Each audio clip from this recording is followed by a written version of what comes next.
Hello friends, आज हम start करेंगे budget line and indifference curve.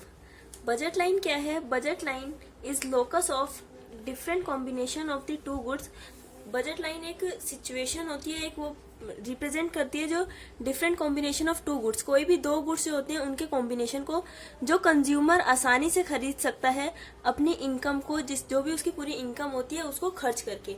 Budget line is locus of different combination of two goods. ये दो goods का वो कॉम्बिनेशन है जो कि कंज्यूमर जो है वो इजीली पॉसिबली अपने उस प्रोडक्ट को कंज्यूम कर सकता है, उसको खरीद सकता है अपनी इनकम को खर्च करके। एग्जाम्पल जैसे suppose there are two goods, यहाँ पे दो गुड्स हैं, गुड 1 एंड गुड 2, और उसका प्राइस जो है गुड 1 का P1 मान लेते हैं और गुड 2 का P2। If the consumer wants to buy, अगर कंज्यूमर उसको खरीदना चाहता है, जो गुड 1 है उसकी X यूनिट खरीदना चाहता है, उसके मान लो कि हमने कोई नंबर नहीं लिया, कोई भी एक यूनिट खरीदना चाहते हैं, उसकी क्वांटिटी उसको X मान लिया, और गुड 2 की गुड 2 के यूनिट्स को X2 मान लिया, तो he will have to spend P1 X1 plus P2 X2 amount of money. तो उसको कितना स्पेंड करना पड़ेगा?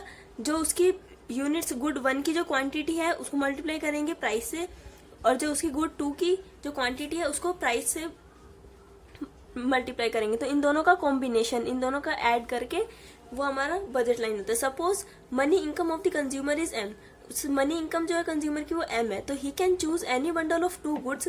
वो कोई भी दो गुड्स को चूज कर सकता है जिसकी कॉस्ट इक्वल होती है उसके मनी के, जो कि जैसे इसको न्यूमेरिकली कैसे प्रेजेंट किया हुआ है, P1 X1 plus P2 X2 वो इक्वल है मनी के।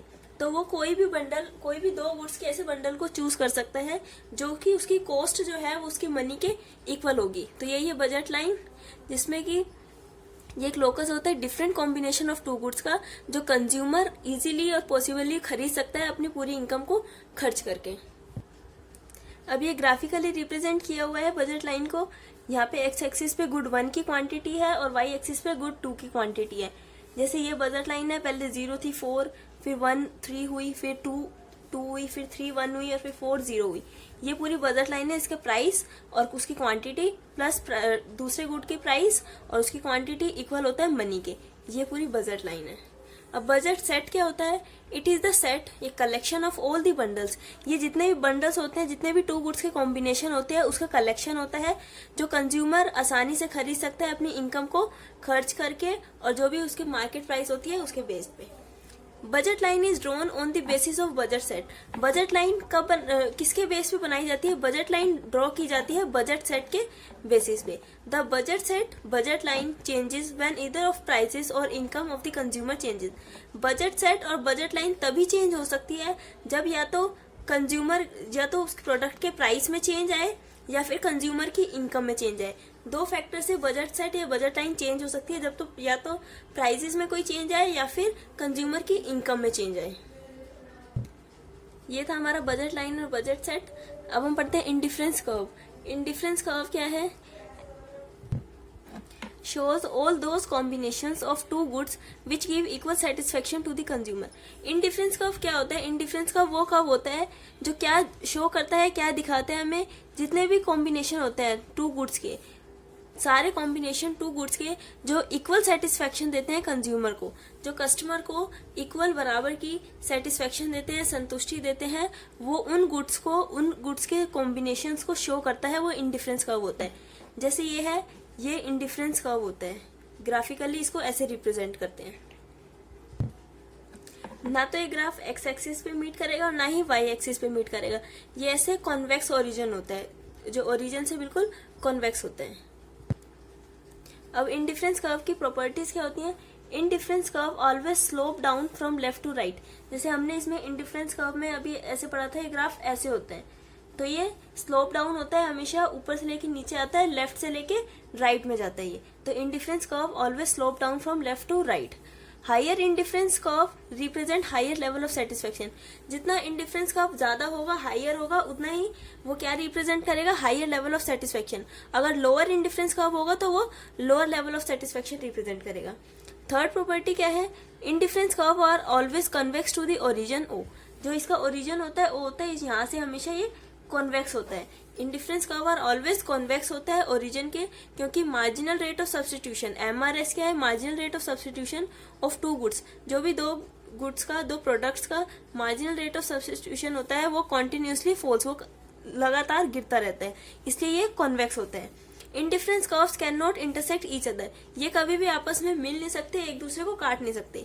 Indifference curves can not intersect each other. अब उसकी एजम्पशंस क्या क्या है, इंडिफरेंस कर्व की एजम्पशंस मानी गई बातें क्या क्या है। Consumer is rational, consumer rational होता है, दैट इज कि he would like to get maximum satisfaction, हमेशा कस्टमर यही चाहेगा कि उसको ज्यादा से ज्यादा मैक्सिमम सेटिस्फेक्शन हो। Consumer can rank bundles on the basis of satisfaction, consumer जो है वो जो बंडल्स होते हैं, कॉम्बिनेशन होते हैं टू गुड्स का, उनको रैंक भी दे सकता है अपने सेटिस्फेक्शन के बेसिस पे। अगर उसको ज्यादा सेटिस्फेक्शन होती है तो ज्यादा रैंक दे सकता है, उसको कम सेटिस्फेक्शन होती है तो कम रैंक दे सकता है।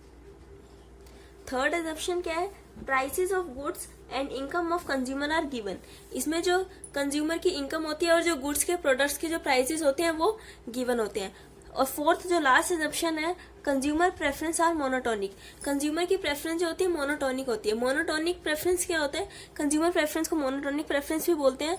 मोनोटोनिक प्रेफरेंस होता है कि कंज्यूमर जो होता है वो ये, मतलब कि उसको वो ये चाहता है कि उसको वो वाले प्रोडक्ट्स को प्रेफर करता है जो उनको ज्यादा से ज्यादा सेटिस्फेक्शन दे, जो हायर लेवल की सेटिस्फेक्शन दे, तो कंज्यूमर उसी प्रोडक्ट को प्रेफर करता है। जिसकी ज्यादा जरूरत होती है वो मोर को प्रेफर ना करके, कंज्यूमर जो है मोर को प्रेफर करता है लेस को प्रेफर ना करके। अब इंडिफरेंस मैप, इंडिफरेंस मैप क्या होता है, an indifference map is a collection of indifference curves, ये कलेक्शन होती है इंडिफरेंस कर्व्स की, जो हमने अभी इंडिफरेंस कर्व पढ़ा था उसकी कलेक्शन होती है, corresponding to different levels of satisfaction, जो अलग अलग लेवल ऑफ सेटिस्फेक्शन दिखाता है। Indifference map collection of indifference curves का एक कलेक्शन होता है जो अलग अलग सेटिस्फेक्शन के लेवल्स को दिखाता है। जैसे कि ये इंडिफरेंस मैप है, ये एक्स एक्सिस पे गुड 1 और वाई एक्सिस पे गुड 2, इसमें अलग अलग इंडिफरेंस कर्व है, indifference curve 1, indifference curve 2, indifference curve 3, indifference curve 4।